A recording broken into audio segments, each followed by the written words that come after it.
नमस्कार, आप सभी का स्वागत है टॉप 10 न्यूज में, जहां आपको मिलेंगी देश और दुनिया से जुड़ी सबसे बड़ी, सबसे जरूरी और सबसे तेज 10 खबरें, वो भी सिर्फ कुछ मिनटों में। तो चलिए शुरू करते हैं आज की 10 बड़ी खबरें बिना किसी देरी के।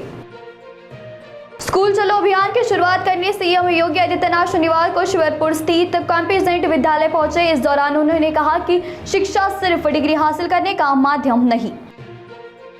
तमिलनाडु के सीएम एमके स्टैलिन ने सीबीएसई की नई 3 भाषा नीति का विरोध करते हुए इसे हिंदी थोपने की कोशिश बताया। उन्होंने कहा कि यह राष्ट्रीय शिक्षा नीति 2020 पर आधारित नीति गैर हिंदी राज्यों के साथ भेदभाव करती है और संघवाद के खिलाफ है।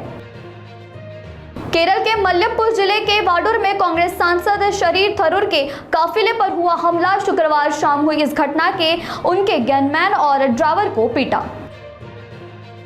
केंद्र सरकार ने पश्चिम एशिया संघर्ष के चलते रसोई गैस सिलेंडर की आपूर्ति को लेकर बढ़ते संकट से निपटने की तैयारी तेज कर दी है। इसके तहत प्रशासन ने इंडक्शन हीटर और इनसे जुड़े बर्तनों की बढ़ती मांग को देखते हुए कंपनी से इन उत्पादों का उत्पादन बढ़ाने को कहा। इसके लिए सरकार उन कंपनियों को प्रोत्साहन दे सकती है।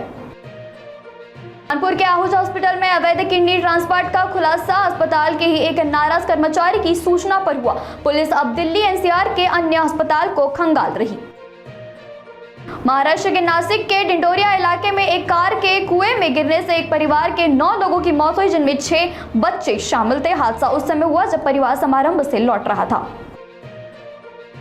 भारतीय प्रौद्योगिकी संस्थान द्वारा विकसित तकनीकियों को अब वैश्विक स्तर पर पहचान दिलाने की शुरुआत। नवाचार और प्रौद्योगिकी हस्तांतरण के लिए फाउंडेशन ने विदेशी पेटेंट फाइलिंग और अंतर्राष्ट्रीय वैश्वीकरण के लिए एक्सप्रेशंस ऑफ इंटरनेट आमंत्रित किए हैं, जिससे भारतीय नवाचारिक और वैश्विक बाजार में बढ़ावा मिलेगा। मेरठ में 100 साल की दादी के अंतिम संस्कार के बाद गंगा नहाने चचेरे भाई डूबे। 2 घरों के चिराग बुझ गए। चारों की मां का रो रो कर हुआ बुरा हाल। 4 चचेरे भाइयों के साथ एक साथ गंगा में डूबने की खबर से 2 सगे भाइयों के हंसते खेलते संसार उजड़ा।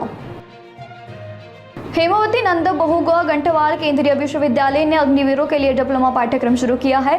गंठवाड़ राइफल के अग्निवीर बैच AV08 के परिश्रु 25 अप्रैल तक ऑनलाइन पंजीकरण कर सकते हैं। यह पाठ्यक्रम NJBR और गंठवाड़ राइफल रेजिमेंट सेंटर के बीच हुए MUI के तहत कौशल्य आधारित शिक्षा प्रदान करेंगे। पंजीकरण शुल्क 650 रुपये है और प्रतिक्रिया विश्वविद्यालय की वेबसाइट पर उपलब्ध है। बांका में तारापुरा देवघर मार्ग पर जलेबिया मोड़ के पास एक कार और बाइक की टक्कर हो गई। इस भीषण दुर्घटना के बाद बाइक सवार 3 लोगों की मौके पर मौत हुई, जबकि कार में सवार 4 लोग घायल हो गए। तो आज की टॉप 10 बड़ी खबरों में फिलहाल इतना ही। देश और दुनिया की जरूरी मन और भरोसेमंद खबरें जानने के लिए जुड़े रहिए नागपुर न्यूज के साथ। देखते रहिए, जागरूक रहिए, क्योंकि यही मिलती है सबसे सटीक और सबसे सही खबरें।